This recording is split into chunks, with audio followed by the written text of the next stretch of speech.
UFC Matters shows for free a week. But if you want to support the channel, there are a few ways of doing it.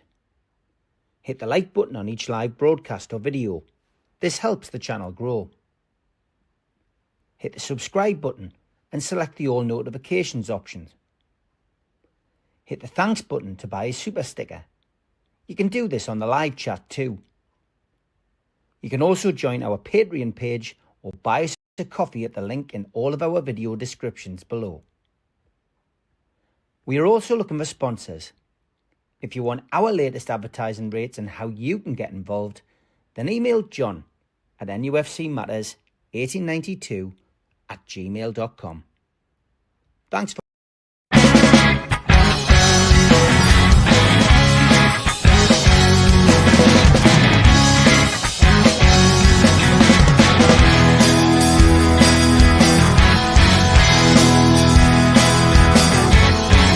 Just a question of taste with you, well, if you've gone sour, you want the world plus everything, but you won't work an hour.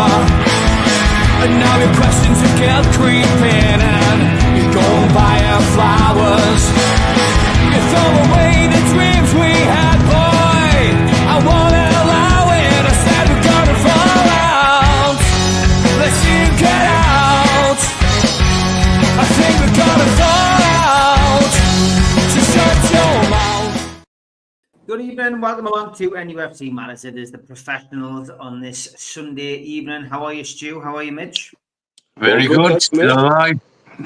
Still alive, and welcome to everybody in the chat. I've just put the link at the top there for the fanzine, latest shout-outs for people who subscribed since yesterday. Can I just thank Andrew Gold, Steve Williamson, John Richardson, Roger Lawrence, Andrew Gwynn, Antonio Smith, Philip Scott, Denise Applewhite, Robert Spires, Joe Fernandez, T.L. Thornton, Pauline Graham, Gawain Robinson, Kevin Scott, Douglas Hall, Beverly Wright, and Steve Middlemas. And a special mention for Beverly Wright because she has once again agreed to do a partial sponsorship on the fanzine print. She's putting in £250. Which will go towards the printing of the fanzines. That's United Group Travel will be a half sponsor, which means we are looking for another half sponsor of £250. That means the printing bill will be sorted. That just leaves the postage to be paid out of the money that comes in, and for the 4 issues, which means we should be able to, hand over again, a rather large sum of money to Dementia. And I want to also give a mention to John Richardson, who I've just name checked there. John basically subscribed to the fanzine and said in an email, thanks for the email, Steve. Order placed a few minutes ago. Good luck with the fundraising. My grandmother suffered from Alzheimer's. It's a terrible illness. She died in 76 and I was only 14. The family did everything to help her, but she used to disappear and go walkabout. Once the police found her in her slippers 8 miles from her house, she said she was only going to the shop 50 minutes away, but walked past it and got lost. In the end, she thought I was her dad and my uncle her son. She was a lovely woman. It was so sad, and I'll never forget her kindness. She never lost her temper or became aggressive as people with Alzheimer's do. She was very gentle but confused old lady. She passed away in the end at St Nicholas's Hospital in Jesmond. I parked my car next to there where it used to be every match day, and I think of it to this day. That's a great charity to support. And you know what? Thank you for that, Johnny. Give us permission to share that story as well. I did ask him, and he also, I did when I emailed him and asked him about this. He did follow up with, although I was young, I was fortunate to know me Nana before she became ill as well as afterwards. What some people may not realise, even when you have a large loving family as we did, who were willing to look after her, in some cases, it just becomes impossible. I can remember family members in tears when finally making the decision that they couldn't cope any longer and needed expert help and assistance. They had given their all, but it was too much to cope with. I think they felt guilty, as if asking for help was a terrible betrayal. My nana became a risk to herself, forgetting to switch off the gas oven, walking in the middle of the night, opening her purse and giving money away to passers-by and telling them to buy sweets because she thought they were children. The assistance given by organisations like Age UK, North Tyneside Dementia were not always available in the 70s. They are so important, not just to those who suffer from the disease, but those family members who become exhausted with the stress and worry of caring for those that do. Nana died 50 years ago, but what I saw as a child has lived with me all of my life. So thank you, John, for sharing something very personal and allowing me to read that. And as I say, that's why we do the fundraising on here for dementia, because it is hugely important. And it did touch, Mitch's life, George's life as well recently. And that's, again, a good reason for doing it. And I believe George is going to get up at the end of the season, do again. He's offered to do it just to talk a little bit about dementia, etc. So looking forward to that. Hopefully see a few of you on Friday night. And let's get back to football. I do have a concern, though, first and foremost, for Stu and Mitch's safety, because obviously, as we saw last night, Donald Trump finally got, his wish and did what he had to do. Whether you think it's right or whether you think it's wrong isn't really important on this show. But whether we, whether Mitch and Stu are safe is a different matter. So, Stu, how is it in Bahrain from your perspective? I'd rather be in Dubai. That's for certain. The biggest naval base in the Middle East is in Bahrain, and it's just across a little stretch of water from Iran. So today, after last night's escapades, all government officials, workers, etc., have been told to work from home. We've all had, I don't know how to call it, but notifications, I suppose, to say that you can don't drive on main road unless it's absolutely necessary. All the schools are being closed, and they've started evacuating people from the two naval bases. And what's the other thing? Yeah, all the embassies, especially the US embassies, last week, they started emptying people out. People who aren't really there just as support. So non-essential workers have been asked to leave. And that's it. But my company, looking after us as they do, says just carry on regardless, to quote the beautiful South. And off we go. So it's out of my control. Where I live is about 10 miles away from one of the Navy bases. So as long as the missile comes and it's accurate, then I should be all right. The only problem I've got is if the defence system tries to block it, then I might get a bit debris on my house. So it is what it is. It's out of my control, Steve. So you've just got to do what you need to do. And if I can't control it, why worry about it? When your time's up, your time's up. But for me, that's just too negative, and I just think it'll all blow over. It was India, Pakistan a couple of weeks ago. With all people who have been personally touched who watch this, and good friends of Mitch and mine who have been touched by the Russia and Ukraine war. And as far as I'm concerned, if Iran are mad enough, which they are, to attack a Navy base, bear in mind there's a lot of hereditary Iranians living in Bahrain. They'll be getting their own people, I suppose, if you look at it that way. But I think Trump's made it quite clear what he'd do if any Americans were attacked. So all it is what it is. That's the way I look at it. And I'll just keep doing what I'm doing. I'll be in Dubai this weekend and probably next weekend. So if you're going to send it, I'll pack extra underpants and extra socks and extra T-shirts just in case I've got to stay over there. And it's not a bad place to stay. Same question to you, Mitch. How has everything gone down across there? It's scary times, I think, for everybody. Quite differently here in Dubai. It's much more relaxed. There's been no official notices to the level that Stu's had. That said, the American base presence here in the UAE is a lot smaller than Bahrain.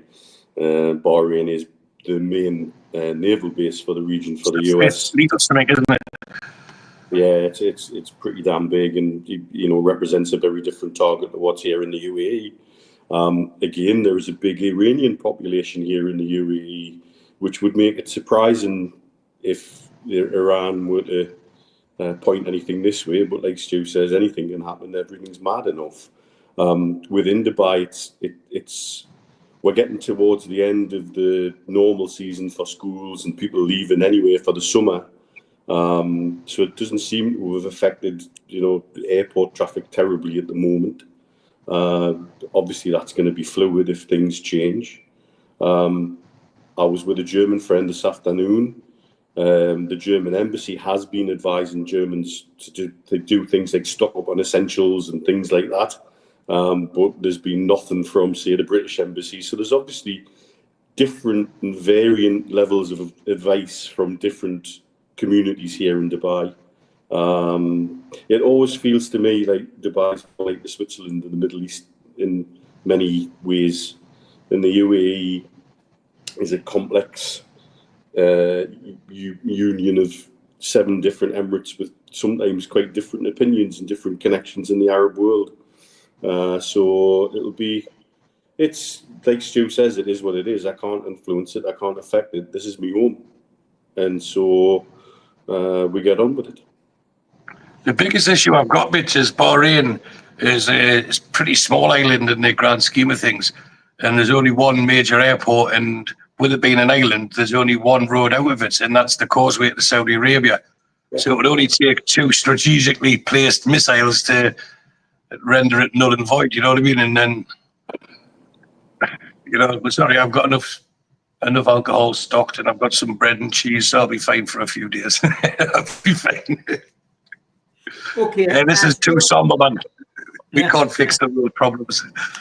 No, we can't, but people are interested and hoping that you're well, so at least we've got that out of the way at the start of the programme. Stu, just want to ask you about the fixture list, really, because I did ask the amigos on the live show last night about the fixtures. How, was there a particular fixture you were looking towards when they came out? Were you looking for the Sunderland games, or were you looking for, certain dates? What games were you looking for in particular on the fixture list? Not too many. Just the usuals. It was nice to see when we were playing Sunderland. Always look to see who we've got round my birthday, and I like to see who we've got the first game of the season, because if it's a home game, I always try and get back for it. But we're away first game. We're away for when my birthday is. And then when we're playing Sunderland the second time, there's a good chance we'll be at Wembley again. So the Boxing Day, because I'm looking to possibly come home for Christmas. And then again, those fixtures are away. So on a personal, selfish note, the fixture list wasn't that kind to how I wanted it to be.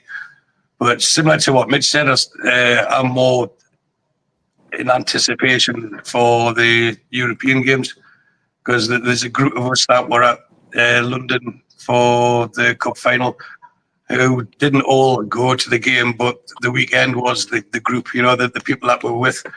And there's plans to do that. So we need the fixture list and then try and get everyone's schedules together. So for me, a trip to Europe is more important, who we play and who we don't.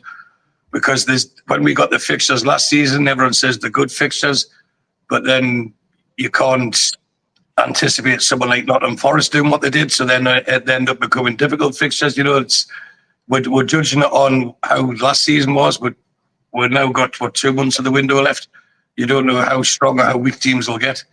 So as far as I'm concerned, and maybe I'm a bit blinkered in this, we're a big team now, and there'll be teams looking at us going, I don't want to be playing them. I don't want to be playing them early. I don't want to be playing them just after that game. We're now in a group of 5 or 6 teams where the fixture list can look really bad for other people, whereas we've proven on our day we're capable of beating just about everybody. So the fixture list shouldn't hold any fears. And you don't know what happens with injuries, suspensions, etc. So I wasn't as excited as I have been in the past about the fixture list. I don't know why. It was just a bit meh for me. And as I said, for me, the Champions League fixtures are going to be far more important than the actual league fixtures, because we will beat, or not beat, we will play everyone twice. And you do look at certain months, especially when there's internationals on, you might get 2 or 3 games in that month. And if one's at home to a so-called rival and one's away to a so-called rival, you then start getting ahead of yourself and thinking, this could be 4 or 5 weeks before we have a win. But as I said, just before there, all the other teams will be worrying about playing us just as much as we are about them. So just bring it on. Okay. George, your dad asks a question. He says, in light of events in the Middle East, Mitch, do you think World Cup might not happen? Bearing in mind some states are already nervous about the USA's new passport and immigration tests. It's funny, I've been having conversations about FIFA this weekend quite a lot, and spent some time in the FIFA Medical Centre in Garhood. The simple answer is no, because they're greedy. It's about the dollar. and in this case, very much the dollar. I do find it interesting how policies in the States may affect fans arriving to support their teams and immigration laws and things like that. And it seems to be a very, it doesn't seem to be a place for all. Everybody's worried about us here in the Middle East. America is one of the places I wouldn't be comfortable travelling to at the moment, because they seem to be quite indiscriminate at the border even. So I think that kind of thing might affect the World Cup. But will FIFA do anything about it or stop it or look to do anything? No, they're far too greedy. Okay, we are banned from the USA, so can't go to the World Cup even if we wanted to, says Muzza. Really? Well, you wouldn't do that again. Okay, let's get into other questions. We'll leave the Middle East situation behind. Sutty came in with this one early doors. When we think of the structure at Newcastle, of those leading the various departments, who do you think is earning a seat at the Newcastle table, and who would you say is questionable based on what they've delivered so far? Stu. There's question marks against most of them, but we're not privy to what goes on behind the scenes. So for me, you've got people like Brad Miller that was brought in specifically to help with the new stadium. Now, because it hasn't been announced, doesn't mean he's not helping. He could be a huge help, you know, with obstacles are getting put in the way. And I know on the podcast you did with Keith earlier in the week, he was mentioning that there's supporters of Sunderland that are signing this petition just to create a bit of mayhem, and you know, people are getting upset about it, but I'm sure many of us would do the same if it was the boot was on the other foot. So I don't want to go down the road. I think I've made it perfectly clear on many podcasts my opinion on the lack of delivery from Peter Silverstone, and Darren Eales is on his way out. So I'm also, Solis was brought in, and we've seen heard very little of the impact he's made on the board as well, which I'm surprised at, considering where he came from and the role he played within the PIF. So there seems to be changes afoot, and I wouldn't be surprised if there wasn't announcements or a restructuring.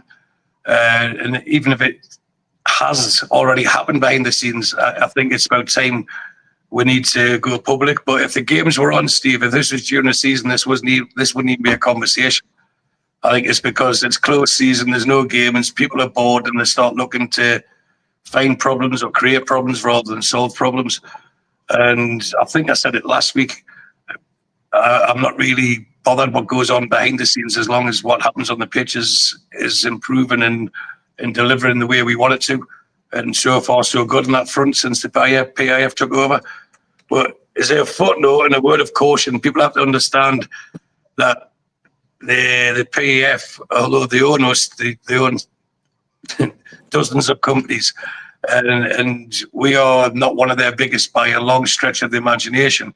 Yet we get a lot of attention, a lot of their time. Maybe not enough is what we want it to be, but we do get a lot of their time, especially from the chairman.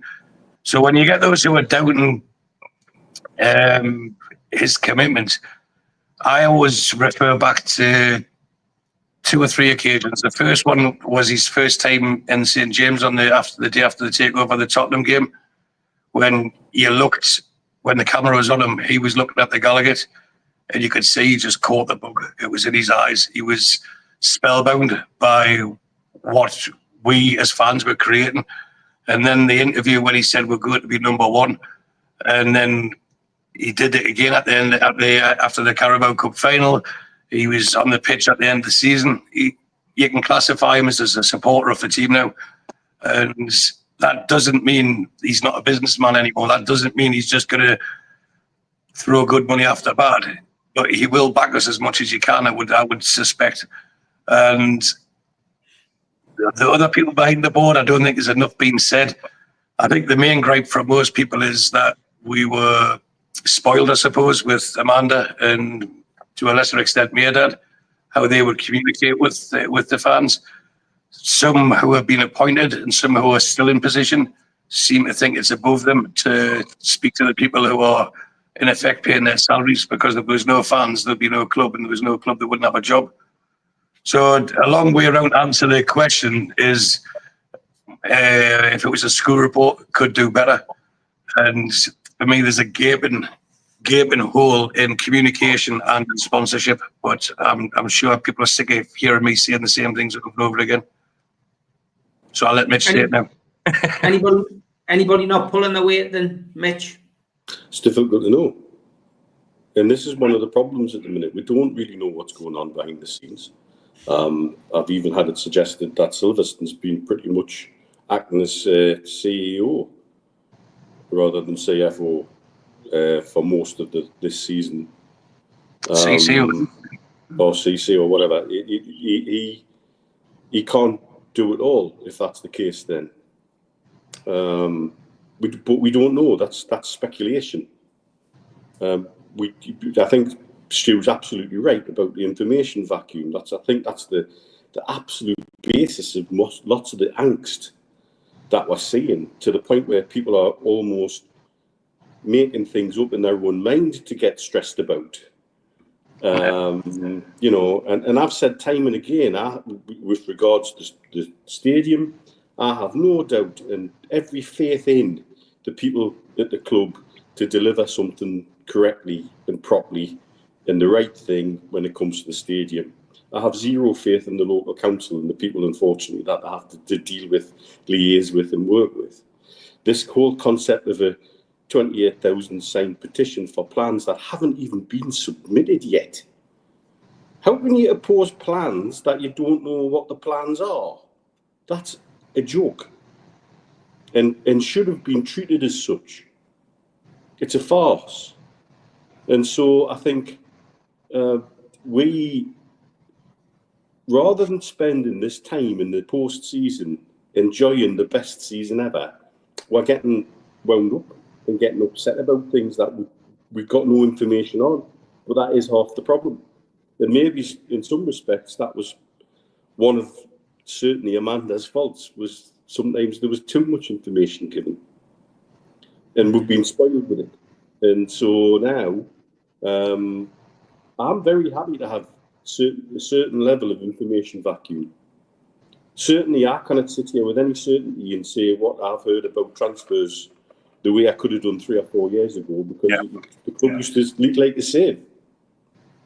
You know, Stu and I used to regularly have conversations about potential transfers because of where stuff came out from and where it didn't.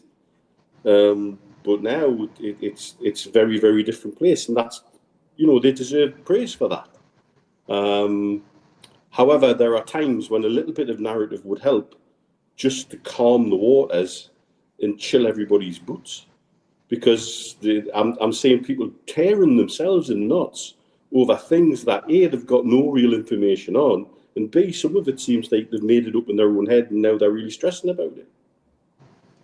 Yeah, lots of comments coming in as always. Keep your questions coming in as well. We're on till 6:30, and Stephen Howe, good evening, says it's been the best part of the year since we found out about Darren Eales' illness and his imminent departure. How come it's taking so long to find a replacement? What's your thoughts? I mean, you know, I guess because it's all about the timing, isn't it, Stu? From our perspective, you know, we don't know what date in June Darren's contract up. Could be the 30th. So in that case, we could be ready to announce one, but we're not going to do it until Darren's officially left the club. I guess that's probably part and parcel of it. I'm not so sure if it's contract related, because if you're employed, you're employed. But on a positive side, it shows the illness, although it's a horrible illness to get, any form of cancer is, it hasn't been as bad as first anticipated. Otherwise, he would have to take sick leave, you know. So whether he's on lesser duties or whatever, he's still active within the club. And that's a good thing on a personal note. But I get the question, like, are we in limbo because of it? Now, there should be a huge amount of people that would be interested in that role. So I understand the question, why hasn't it happened? But again, if you look how it mirrors the transfer window, they just don't go and throw money after people for the sake of money, for the sake of doing it. They'll spend the money wisely, they'll recruit wisely, and not just for the sake of it. So until they get someone, I believe, who they think ticks all the boxes, then, you know, the good ship Newcastle United can still sail on, because it has been, you know, it's this season, it has just been head down and do the graft on the pitch. And that, again, to reiterate, that's our main concern. What's going on behind the scenes, you know, people can guess there's been a political power struggle. That person's leaving because that person's leaving. That person said this because that said that. It's all hearsay, you know. So until one of them writes a book and there's no NDAs signed on them leaving the club, we're only guessing. But I suspect that they will get a new CEO, or could it be, given Darren Eales hasn't left already, could it be a case of that his recovery might be swifter than originally anticipated, and it could be just a case of giving him a bit garden leave and he could come back, you know, because what you do if you appoint a high-powered CEO and then Darren Eales recovers from his illness, let's say 6 to 12 months down the line, he hasn't lost his job, he hasn't been sacked. So then does he just come back in that job and the other guy stands aside? There's a lot to, if you start breaking it down, looking at it too much, it can start twisting your head. So leave that, for me, I'm just leave them to it. And if you look at the majority of appointments they've made, then majority of them are right. And they have got the best in classes. That seems to be the new phrase now. They are getting the right people for the right jobs, and some people aren't able to do the jobs through other things, such as we've just talked about with the council and things like that. So will Darren Eales come back to the club? Well, it wasn't the club's decision to let him go. It wasn't his idea to go. It's illness related. So if you start thinking about it sensibly, and if you're working back home and you get a serious illness, of course the company will get someone in to replace you. But once your illness, you've recovered from it, you should expect to go back into that role, shouldn't you? So when you talk about CEOs of a multi-million-pound company, it's a bit different. So maybe it's the shuffle in the seats, hopefully not on the Titanic, but maybe they can start spreading his role amongst other people. But it would make sense to have one person who is everyone's answerable to, and that person is the person who then has a direct line to the PIF. And that's why I mentioned Solis before. I think he's been brought in particularly for that role. Yeah, Mitch, thoughts on the CEO? Do you think we'll get an announcement imminently? Trying very hard to think about the statements made when his diagnosis was announced. Yeah. And I'm sure he said that he was happy to help with the transition and work with the team to find a successor and work on a handover. However, I'm sure within a club statement, there was something along the lines of that he would continue in position as long as he felt physically able to contribute properly. So that might explain a lot in one go. I might be wrong on that, but I'm stretching my brain cells a little bit, but I'm sure there was something along those lines. I think given the way certain other appointments have and haven't worked out, it's got to be the right appointment. And if it takes a couple of months extra, it takes a couple of months extra. I think it really is a significantly important appointment next. And they've got to get it right, and they've got to know where the club is going in terms of structure and direction, with the manager, with another new sporting director, or whatever you want to call them, director of football or whatever, coming in. So somebody who has to be able to be strong enough to pull that team together and be the right appointment. So for me, I would like to see some sort of resolution soon on a lot of things, just simply because the new season's coming up, and it would be nice to have our ducks in a row. But if it takes that little bit longer to get the right person, or we're waiting on somebody who's finishing a period of gardening leave or finishing a notice period and it isn't well known, let's see. Oh, slight internet fallout there, but we've got everything more or less. You were just finishing off, Mitch, so don't worry about it. Okay, let's get to another question in the chat.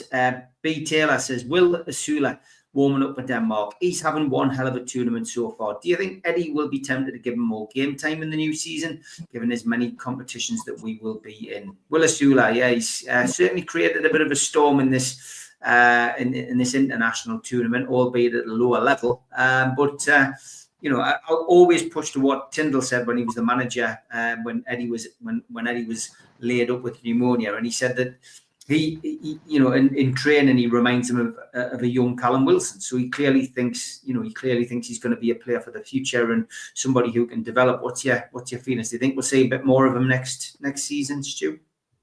I think we definitely will, and they've made it clear that is someone that the words raw been used, etc. And people then point at his age, and that player was this good at that age, that player was that good at that age. Everybody's different, and you have to be very careful. It's a balancing act, not to take away the good parts of him by trying to change him too much. You know, the natural parts of him, like the way he wants to play, his exuberance, but he has to learn as well. It's easy to say, well, look what happened with Lewis Hall, look what happened with Anthony Gordon, but it's fact. That's what's happened with him. The same happened to Harvey Barnes to a lesser extent, to Jacob Murphy. People like that, they've came in, and Eddie Howe has his way. And it's not a case of my way or the highway, it's my way. And if not, I'll learn you it. And you've got to take the best parts of it and mold them into what he wants. And some people, like any walk of life, some people are quicker learners than others. And that's not a detriment to the person, though sometimes you can be guilty of trying too hard. And I don't think anyone can doubt I've just seen Osula's name there, Osula's enjoyment for being part of the club. You know, he seems, I think if you look at some of his earlier posts or the videos that the club put out, he seemed overawed and excited like we would be. You know, as someone that age, look who we're playing with, look who I'm training with. But it's taken him time to become part of the squad. And I think it was Mitch that said it on Amigos a couple of months back. When we won the cup final, or when there's a goal scored and he's on the bench, he seems to be one of the go-to people that the players want to celebrate with. So the fact that he's embedding himself within the squad and he's becoming not just well-liked and respected, but trustworthy, and that's a big thing with Eddie Howe. Once he learns to trust you properly, he'll let you loose. And I think this period that he's had has learned to keep his feet on the ground. You know, he's came to a much bigger club than what he was at Sheffield United, and he didn't have the best goal-scoring record at all. So the fact that on record, Tyndall said, I've seen him and I wanted him and I've convinced the manager to buy him, it shows a huge amount of belief that Tyndall had in him, but also the belief that Eddie Howe has in Tyndall. So I don't think they're going to give up on the Osula experiment. I think they'll give it every opportunity to work. But for me, the one thing that Eddie Howe is very big on is players' welfare, and he won't expose them to something that they can't handle just yet. So although he's had a couple of goals, a tap in and a header, whatever, in the under-21s, it's different to the Premier League. However, what he's doing at the moment might have the same effect as what Anthony Gordon did when he ended up playing in the under-21s and got player of the tournament, didn't he? So it can only be good for us. And the fact you've got someone like that who, the older he gets, the more mature he'll get. And when he's playing or training with top quality players every single day, he knows he's got a long way to go. And when he does go, it's when he gets on the pitch, he's going to have to learn to calm that exuberance and play the way that he's asked to play and not try too hard to impress. This is your role, do it. And once that clicks, I think he's going to get a lot of game time next season. Same question to you, Mitch. Do you think Osula will play more next season? 2 words, Lewis Hall. I see so many comparisons with what Eddie did with Lewis Hall. And keep him, get work on him for a season, have him around the squad, introduce him on occasion where possible, but not put too much pressure on him. And then when he's ready, off you go. And that's what it feels like. The lad's a nutter. You know, he's like a kid taking the Willy Wonka's factory and fed all the blue sweets. You know, but in such a lovely way. And Stu's right, all the senior players seem to gravitate towards him. And he has something about him in his character that people gravitate to. And they want to be around him. I was listening just before we come on. I had the build-up for the under-21s on the telly, and Joe Cole and Jermaine Defoe were talking about him. And when you hear someone with Jermaine Defoe's experience really talking a player up about what his abilities are and what he could develop into, I find that not insignificant. You know, there doesn't seem to be anybody have a bad word about him. And again, that reflects on character. He reminds us of Tigger from Winnie the Pooh, doesn't he? Oh, yeah. Hello, folks. Anybody up for a bit of bouncing? It's just, he's like that, but that's infectious as well. Yeah. Absolutely infectious. And so I think we will see a hell of a lot more of him next season. And I think he could influence the game, not just as a centre forward, but out wide cutting in. He seems confident enough to take a shot, and we don't see enough of that in the modern game, I don't think. And I keep forgetting how tall he is. And then he gets on the pitch and then you realise how tall he is. I think it's because he maybe needs to bulk out a little bit, and that's possibly something else they'll work on.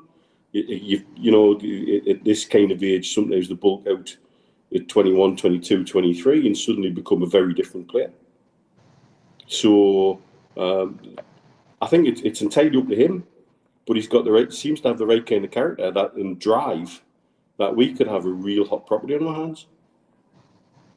Exciting times. Lots of people in the chat agreeing, and as Tom says, 300 plus in the chat. Please hit the like button and subscribe to the podcast. Please do. George says, brilliant in the air is Will Osula, and terrifies defenders as well, which George also said.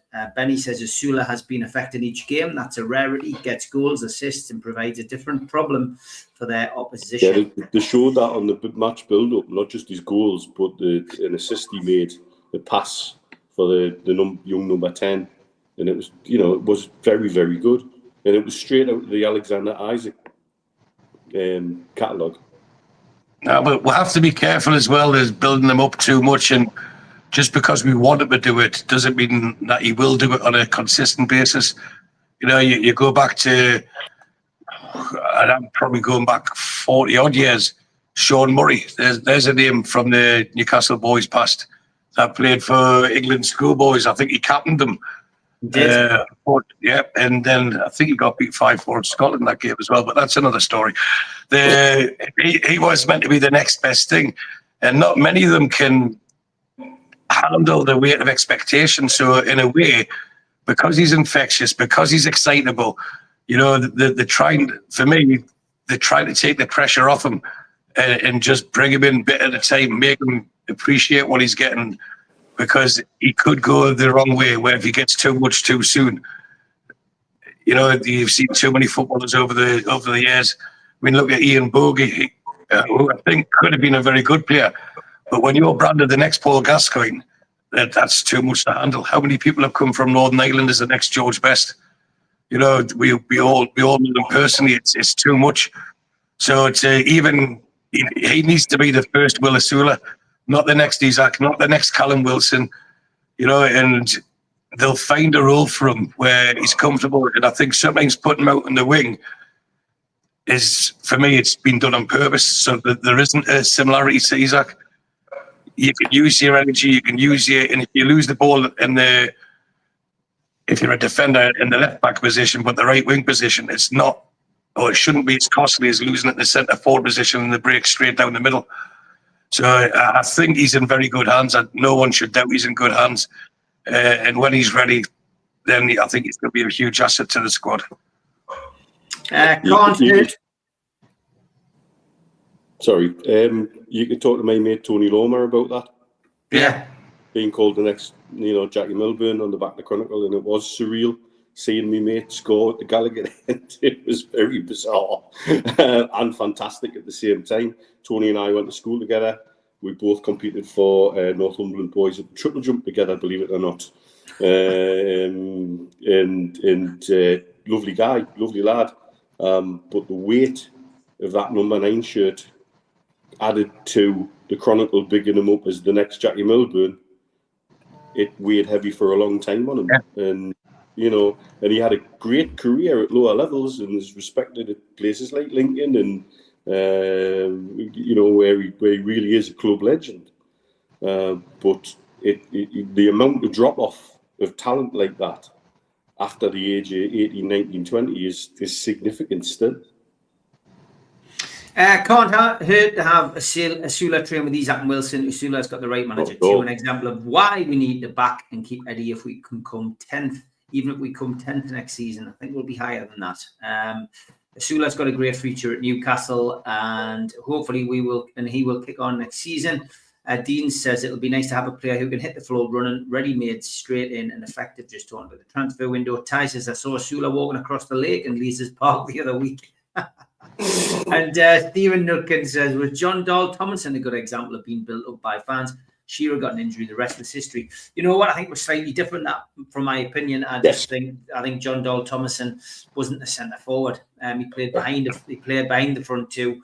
But when Alan Shearer got injured and Ferdinand went to Tottenham, he ended up having to play a position he wasn't used to. And I think we all remember that first game he played when he went 1-on-1 at the Gallagher end and missed it. That was the end, really. And that was his sliding doors moment, wasn't it? What if he'd scored that? Yeah, sad, isn't it? Really sad that happened, because he went on to win the Champions League. Mark says plenty of time with the Osula. Signings will dictate how much he plays next season. Wouldn't be surprised to see him go out on loan. Definitely a player in there, but needs to fit the way we play. I don't think he'll go out on loan. Mozart asks if Osula was walking over rats that live there in the park. And every chance Osula would have bagged a few goals for Sheffield United last season had we not signed him. Sunderland owe their promotion to us. I think we'll have an ad break here. That seems about the right time to do it. Don't forget as well, in the ad break, make sure you go and subscribe to the fanzine next season. 4 issues for £25. It was £27.50. We've knocked the £150 off that you had to pay for issue 3. And we've got an extra £1 off just to round it up to £25. That includes your postage, so no hidden costs when you order that.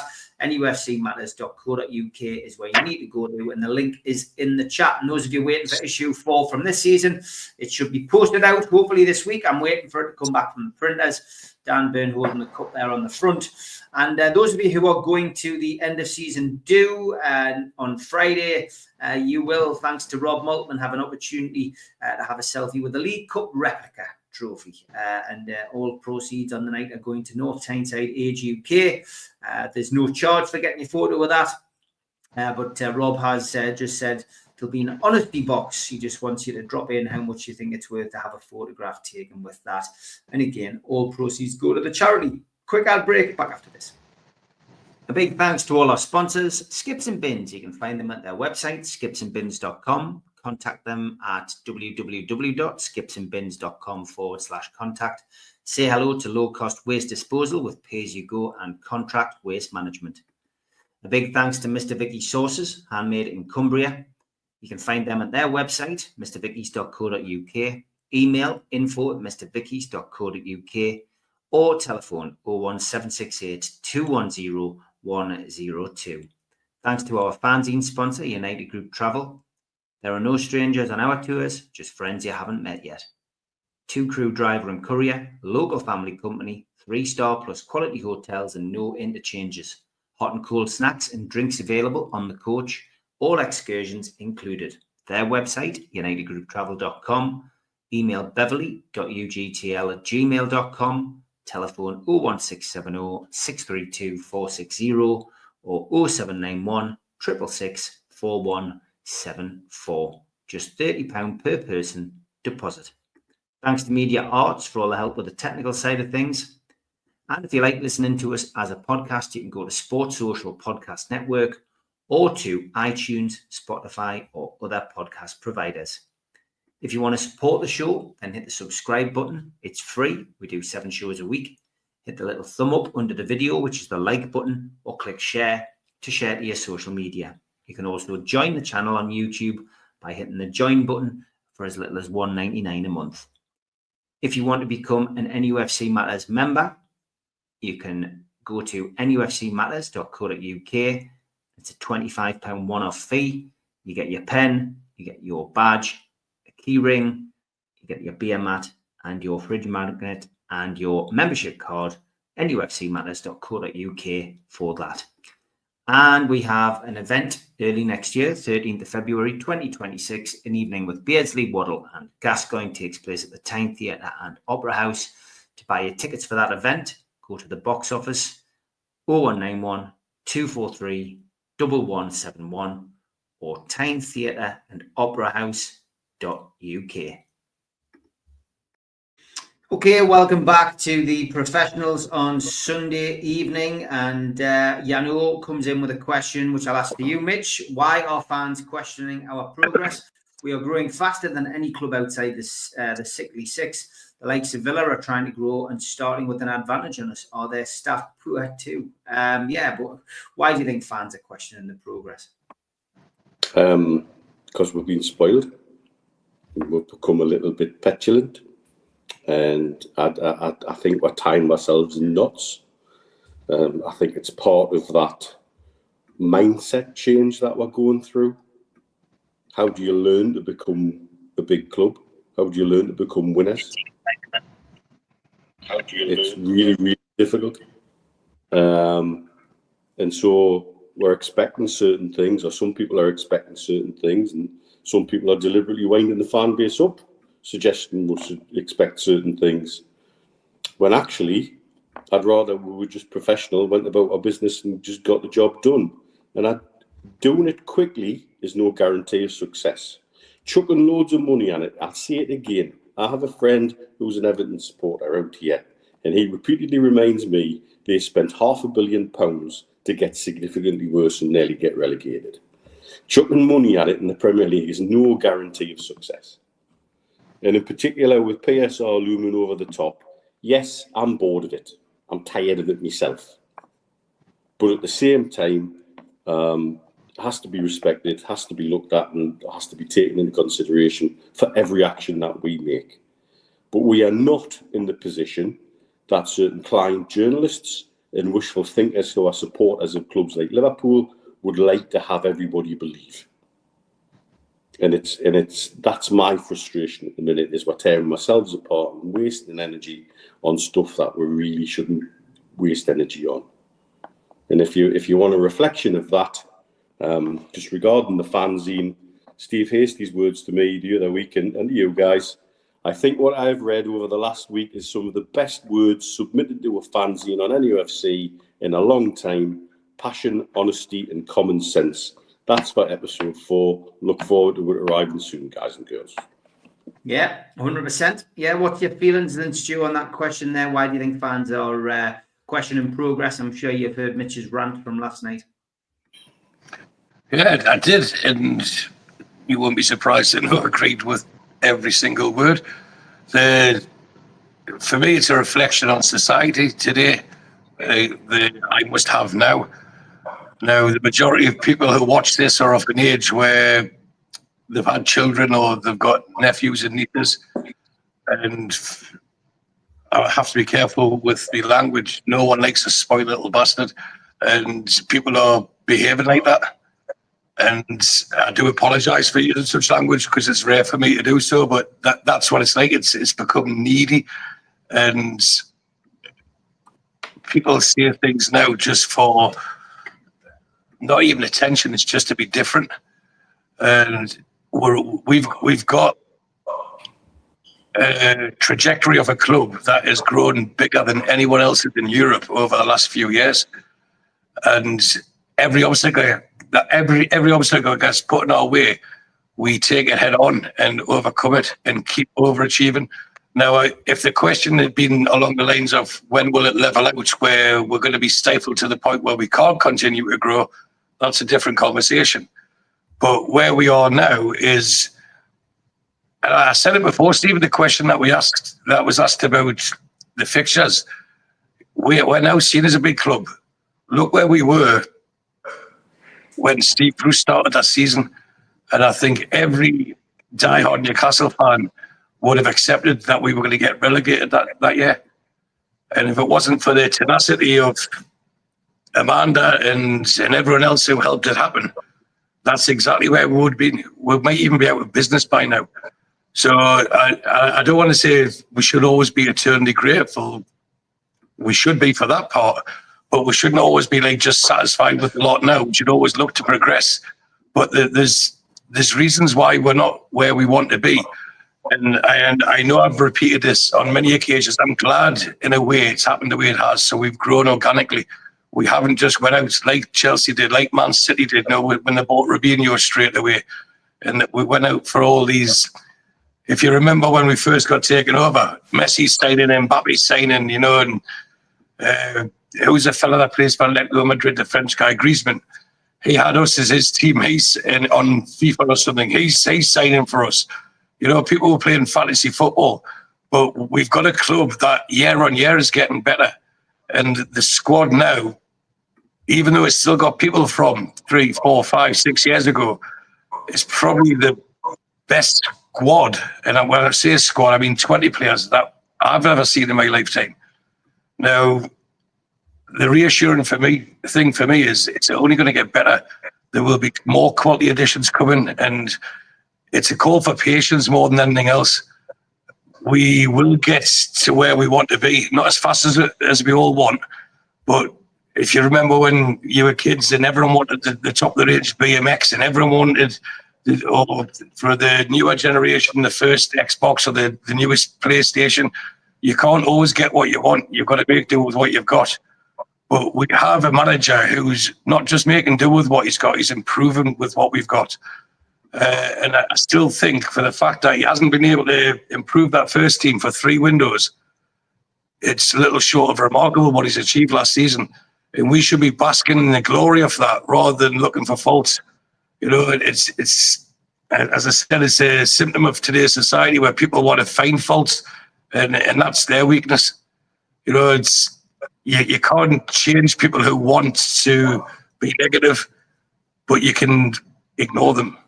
Because if you start debating with them, then it just becomes a one-way street. And it's like the news. You watch the news, every story's negative, isn't it? So for me, the club will continue to grow. I believe it could have grown quicker, and it should have grown quicker with the sponsorships. But that doesn't mean that we're getting held back. That's more self-inflicted. But ultimately, this is the strongest Newcastle United, and there's something that we've quoted for the last 3 or 4 years. The future's bright, the future's black and white, and we will continue to get better because we've got an owner, we've got a manager, and we've got players. That's, for me, that's the trilogy that we need for any successful club. You need an owner who's willing to back as much as he can, which we have. We have a manager who is willing to accept when he's made a mistake and evolve and improve, and really, really gets the role he's got, embraces it and strives to improve it. And we've got players that will run through a brick wall for a manager. We've supported them for many decades, Steve. We haven't had that lineage in any of that time for more than maybe the Keegan promotion season and then the first year. And even then, the year that we were going to win the league and we didn't, there wasn't this negativity about it. There wasn't this, let's cut them down, this quickness to criticise. So like Eddie Howe says in his press conferences, he doesn't do social media, he ignores it. He knows what he's got to do, and that's to do his best and improve his best. And as fans, we are very guilty, not individually, but collectively, of wanting more than what we're actually capable of doing. And you see how the transfers are going. We should have this, we should have that, we should have that, we should spend this, we should buy that player, we can't do it all. Accept it and leave those in the powers to make those decisions, because they want success for professional reasons. We want it for personal reasons. We want to say we support a winning club. It's on their CV. It's on their CV. If Newcastle got relegated next season, we'll still support them, but these guys will have a big red mark on their CV. It's not going to happen. They want to improve us, and they'll do as much as they can. And I think what we need to do is take a step back, bask in the glory of last season. We won our first domestic trophy in 70 years. We're now in the Champions League for the second time in 3 years. We've got two genuinely world-class players in Tonali and Isak. And we've got the two of the probably the brightest, best fullbacks. We've got one of the best centre-halves. For me, he's a better centre-half than the one at Liverpool. I think Botman's better than Isak. I think, Botman's better than Van Dijk. And I could probably name 3 or 4 players in the Premier League that are better than that player. Yet he's still lauded by the press. But people start reading it and start believing it. Just because you say something often enough doesn't make it true. So we have to accept where we are, always want better, always strive for better. But remember, no one's infallible. We will make mistakes, but we haven't made many mistakes since this takeover happened, and we really haven't. As in the amount of funds, the amount of players, the results.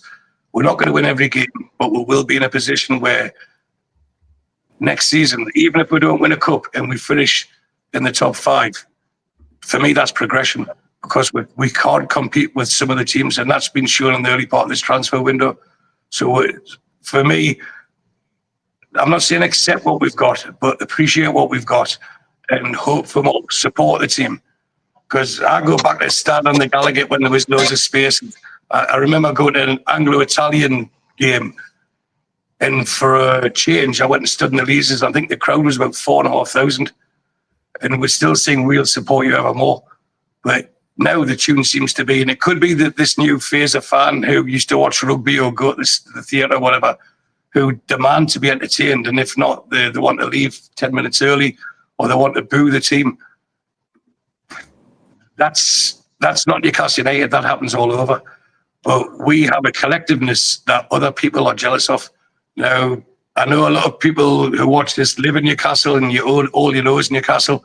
But Mitch and myself and many others who watch this have moved abroad, and we live amongst, we're not lucky enough to have all Newcastle fans around us. We live amongst every single fan in the Premier League and beyond.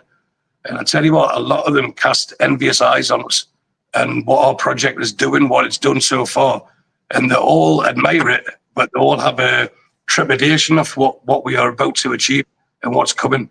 And for me, there's an acceptance that Newcastle United will be dominating. Yes, ideally it would be now, but we're not allowed to do it now. But what we keep doing is knocking down these obstacles, and we'll continue to do so. So that's the way I see it, Steve, and I'm more than relaxed with the transfer window. And if we want a certain player and he would suit us, like Wembley, for example, we don't know that that's who Newcastle wanted. We don't know he was on the list that everyone talks about. But as a fan, a front three of him, Isak and Gordon, would have been terrifying, would have been fantastic. But Eddie Howe might have a different idea. Does he track back enough? Would he do this? Does he do that? And let them do their job, because it's like we're judging people for doing better than we ever expected. Because I'll bring the conversation back round to when we first appointed Eddie Howe, who was someone that everyone in this panel championed, by the way, but it was seen as by a lot of the supporters as an underwhelming appointment, and it was laughed at by some of the mainstream media. And look what he's went and done. So I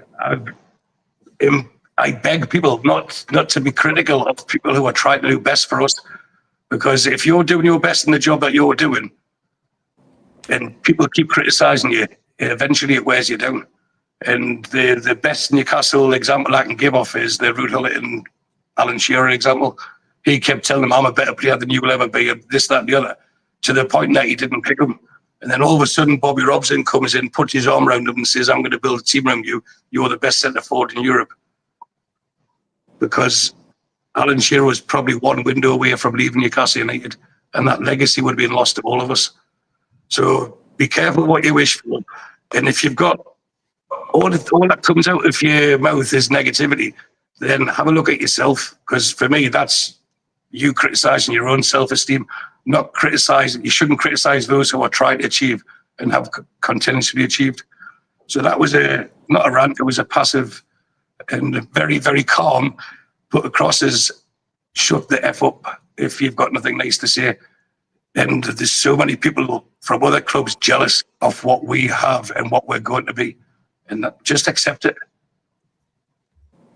Well said. Good stuff. Lots of comments coming in about this as well. Thank you for that. Lee Jones, Mitch says, evening lads, I'm sure you are calm about the transfer window. Do you think the fan base will relax when signings come through the door after June the 30th and the 72 million's dropped from PRS cycle? What's your feelings on that, Mitch? Do you think it will calm down? There's certainly an amount that will be dropped from the PSR cycle going into July. Does it mean all the signings will be done after then? I think it's more about sales for that deadline than incoming. I think for me, the fan base will relax. Unfortunately, I think the majority will only relax once signings start to happen, and hopefully once they do, it's a couple in quick succession, because I think that will be the quickest way to calm people down. But we can't bank on it working like that. That's not how transfers work, even. You can't line them up to happen one after the other unless you get very lucky. And you can suddenly announce 3 at once, you know. I think it's a very difficult situation that we're in, but I'd still prefer to have the situation we've got where nobody really seems to know what's happening, who our targets really are, and let them get on with it and get them signed. And then, yeah, people will probably start to relax. Mitch, we had problems. For me, this is like a first world problem. It's like Mitch deciding in the morning which watch to wear. You know what I mean? Yeah. It's like, oh, we wanted this player, but he's got that pretty. Well, to be fair, he hasn't even signed for Man United yet. But we're all playing guesswork, and we're all guilty of believing what's written in the media. And I know you talked about it last night, but there was 2 journalists saying opposite things when they were actually saying the same thing. They were, if you cut it down, strip it back, they were actually saying the same thing. And we can't compete. We have to not accept it, keep pushing the challenge to where players do want to come. But ultimately, I think we have to accept that if you're in a job and you're getting 50 grand a year, and then you want to go to another job where you think, that would be a good company to work for, and they're going to give you 60 grand a year. But then someone comes in who you think they were good, but they keep saying they're going to get better, and they're going to offer you 100 grand a year. Realistically, where would you go? Now, I can say that sitting in Bahrain with potentially missiles flying over my head over the next few days, I chose to go where the money is. So maybe I'm in Buemo, but we've all got families. We've all got different reasons why we do things. But I'm totally, fully supportive of who we have making the decisions to improve Newcastle United, and I think that's the simplest way to sum it up. Craig says he likes to speculate on targets. Nothing wrong with it. Unfortunately, some people get upset with others' opinions of players. It does happen as well. Okay, let's get to another question. Mitch Stew says, Barry, I'm hoping our transfer breakthrough will be someone completely unexpected. Do you think this will be the case, or do you think it'll be one of our Premier League targets that we're being linked with? Barry, of all people, should know, keeping a list of everybody we're being linked to. The scattergun approach of just naming names that may or may not be interested to come, and Newcastle may or may not be interested in, and then when they get one right, they go, I told you so. So that's a difficult question to answer. I personally still think people don't know who the real targets are. And I think that's what's happening in the background. That's just a personal opinion, not based on anything that I know. But it seems to be that's the direction it's going in. And again, I'm all for it at the end of the day. Just let them get on with it and get the signings made. Everybody knows we need signings. Everybody knows we're in a good position to make signings. Contrary to popular belief in certain parts of Merseyside, we aren't in a PSR bind. And that's quite clear to anybody with half a brain and an eye. But it's still difficult because they'll still report on the back of that, and then people amplify that.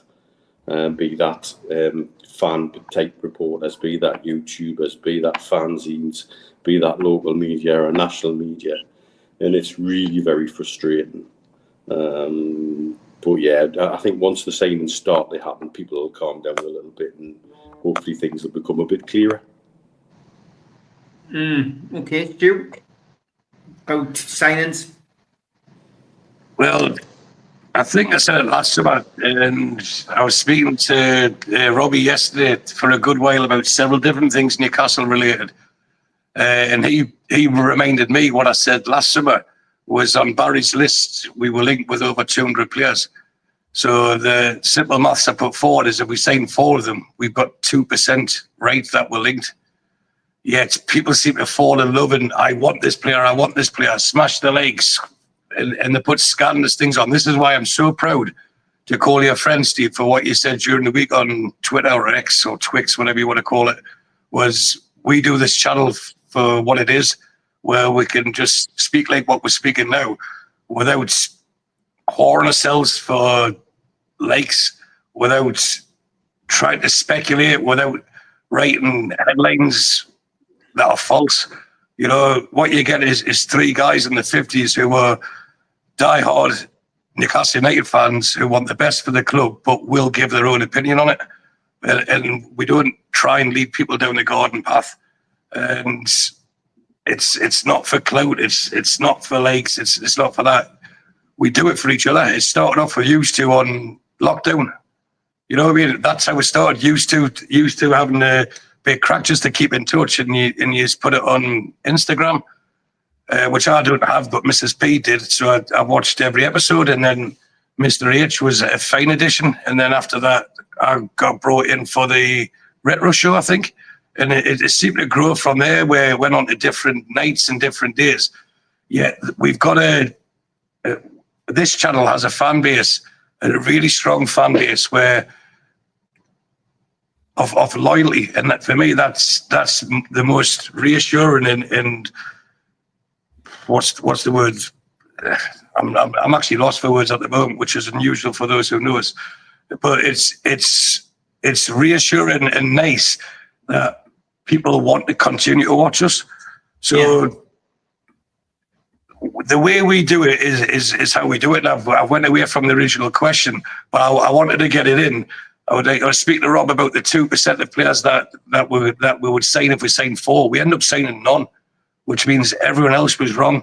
And we joked about someone else who's been on this channel recently.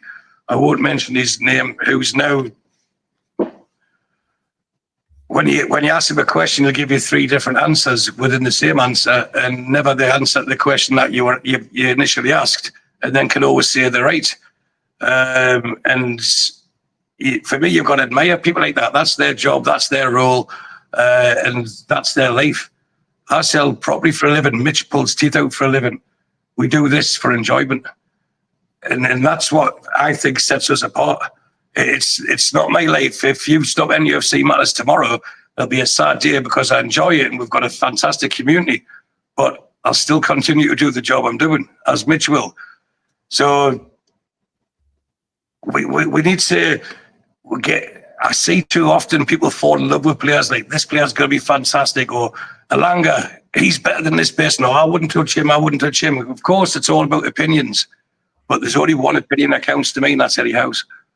And if he believes that player is going to improve the squad, because you don't have to buy 11 superstars to have the best team. Look what PSG's just done. They got rid of their so-called superstars, and in the latter parts of that Champions League, they dominated it, to the point where they annihilated one of the stingiest defences in Europe by 5-0. So if we don't trust Eddie Howe doing his job now, we'll never trust him. You know, maybe he's supporting Newcastle, or maybe sport isn't for you, because unfortunately you can't win every game and you can't win every battle. You can't do everything you always want to do. But for me, the strength of the person is how they react to getting knocked down. You know, you can lie down and kick your legs about and cry and shout for your mum or your dad, or you can brush yourself down and get up. And how many times have people seen it when they walk around the street and they see a Ben fall over? As soon as someone goes running them, the Ben will start crying. But if you leave them, they'll get up, won't they? And they'll just get on with it. Our fans need to learn to be the one that just gets on with it. And you're going to get knocks. It's life. It's real life. We will get knocks. There will be times that we went all in for a player. And whether it's because he's decided another team's bigger or the salary's bigger, then that's up to them. We have to accept as well that as Newcastle, as big as we think they are, because of the huge part of all our lives, they're not the biggest team in the country by a long stretch. And a lot of people are brainwashed by the mainstream media, like all the way up to Newcastle. It's an hour on a flight. So, for example, if Chelsea were playing Newcastle or they were playing Villa, they would get a bus to Villa that would take an hour and a half. They would get a flight in Newcastle that would take an hour. It's not that far away. But people get led down and start believing falsities.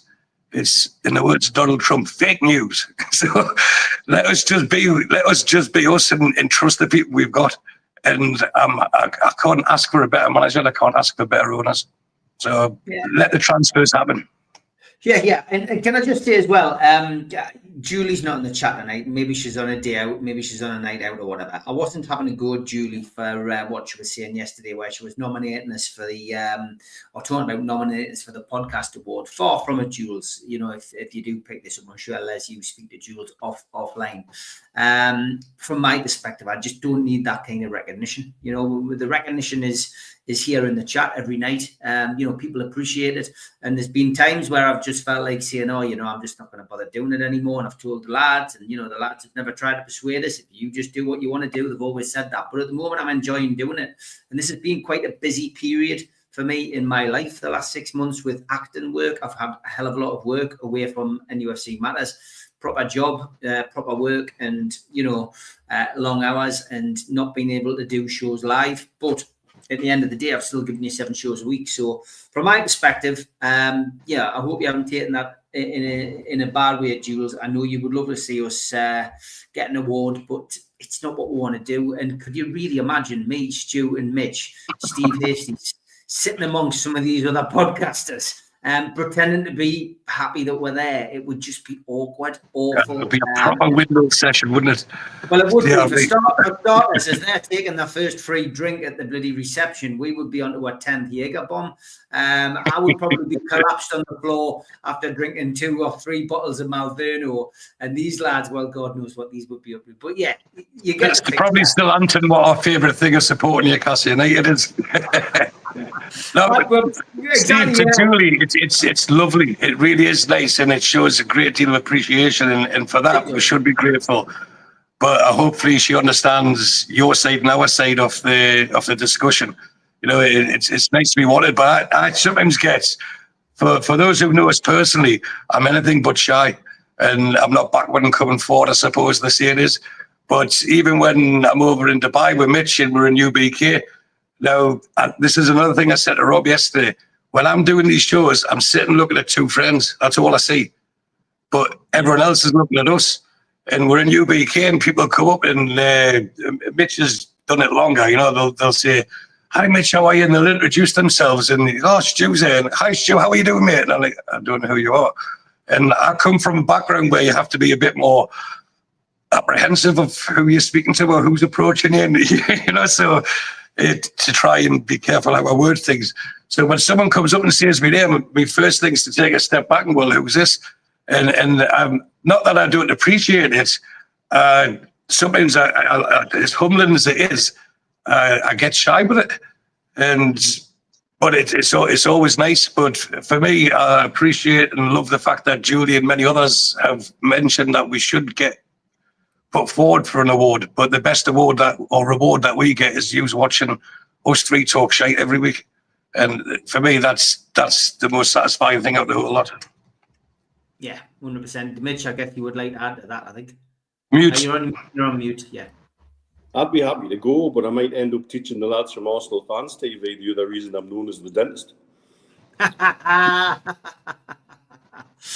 Classic. Okay, we've got lots of comments coming in. We'll not get through them all. Peter does want to know, Mitch, you mentioned the triple jump. What was your jump distance? Just curious, because when I done it at school, my teacher seemed over the top with me, just checking to see if I was county good. I can remember what Tony Loma's was, because it's an odd one. It was 15 metres and 1 centimetre. Right.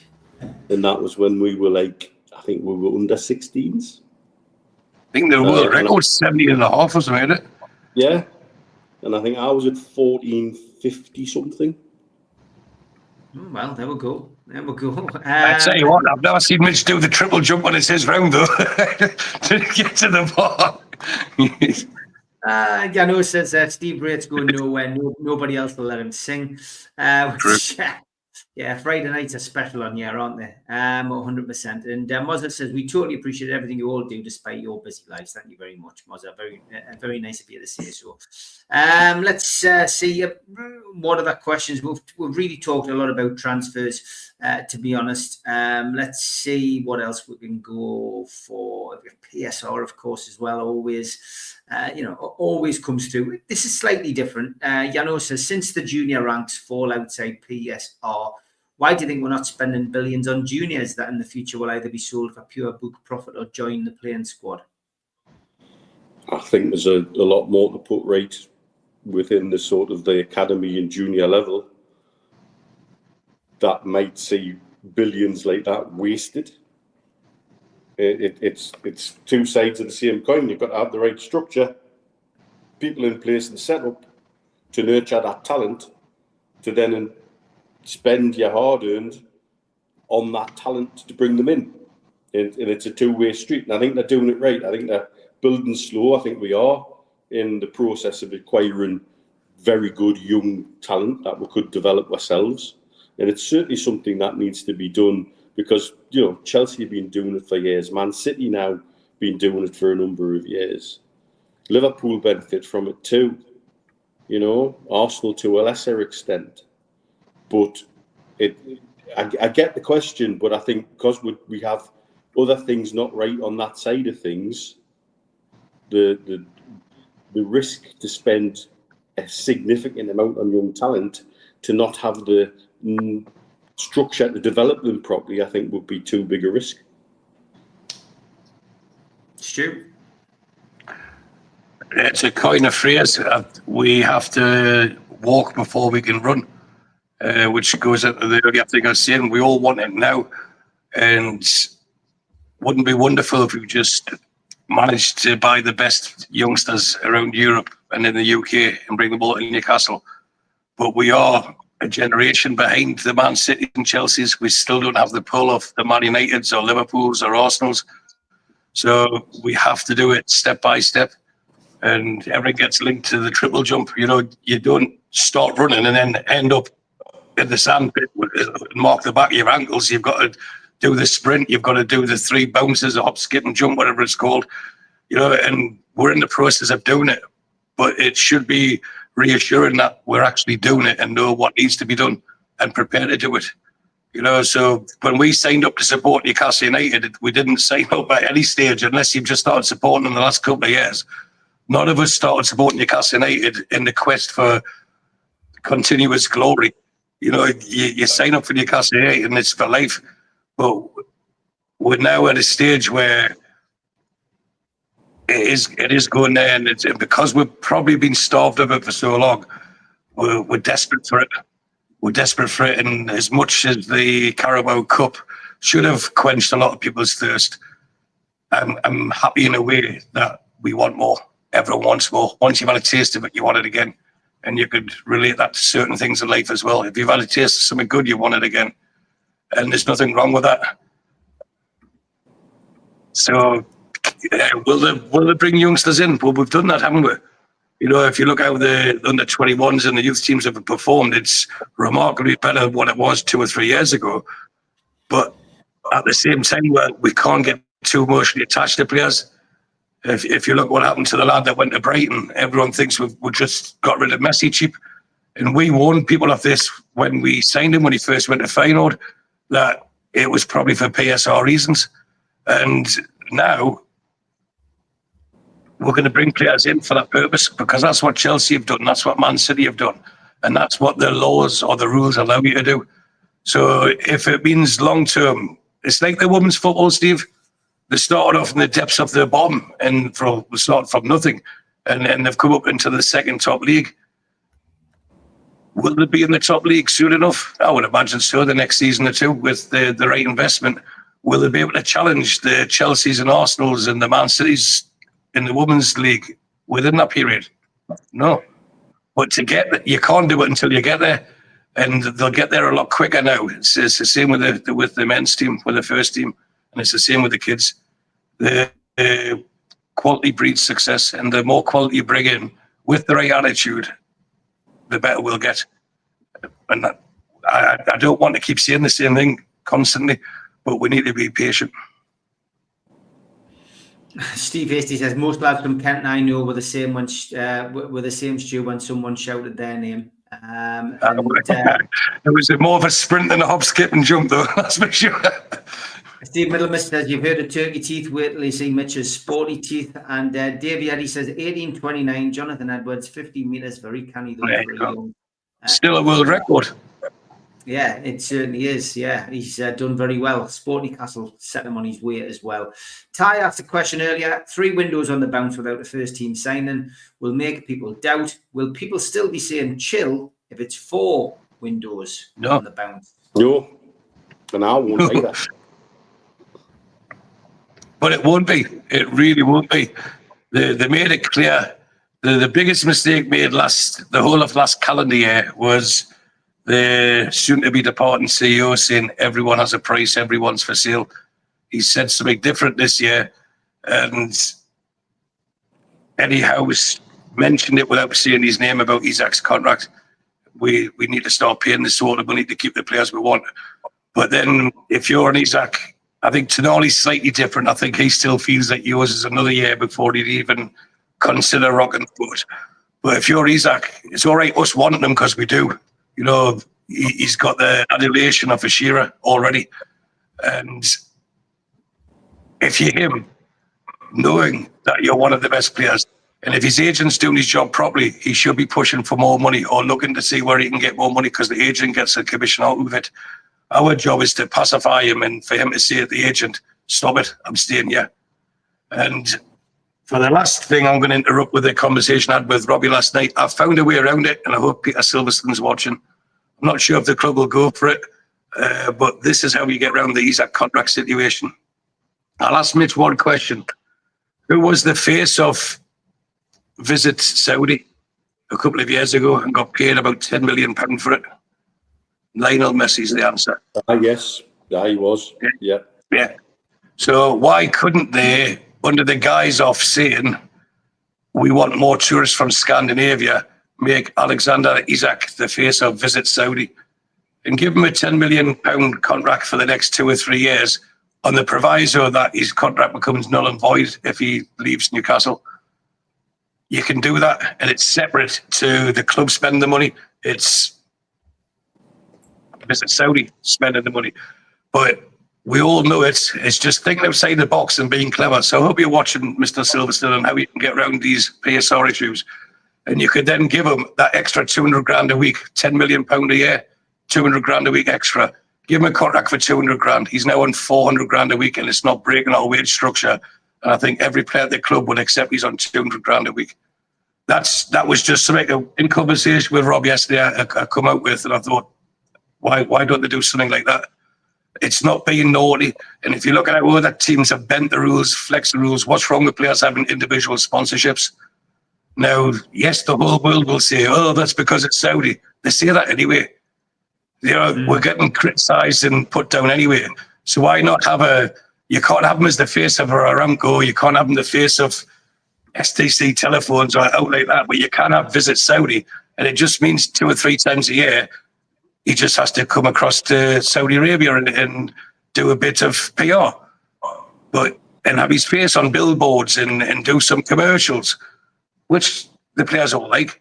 So that's one way of looking at it. Even if it was an extra 5 million a year, 100 grand a week, that for me is a way of getting around his contract issues. But the most important thing for me that'll make him stay is who we sign in the next 6 weeks. So the original question was, if it went to 4, no one's going to be happy. And if it went to 4, I don't think we'll have a manager, because he's been patient and understanding for far too long. So there's one way of getting his act on more money without it coming out of the club. And it's a way around PSR. But what do I know?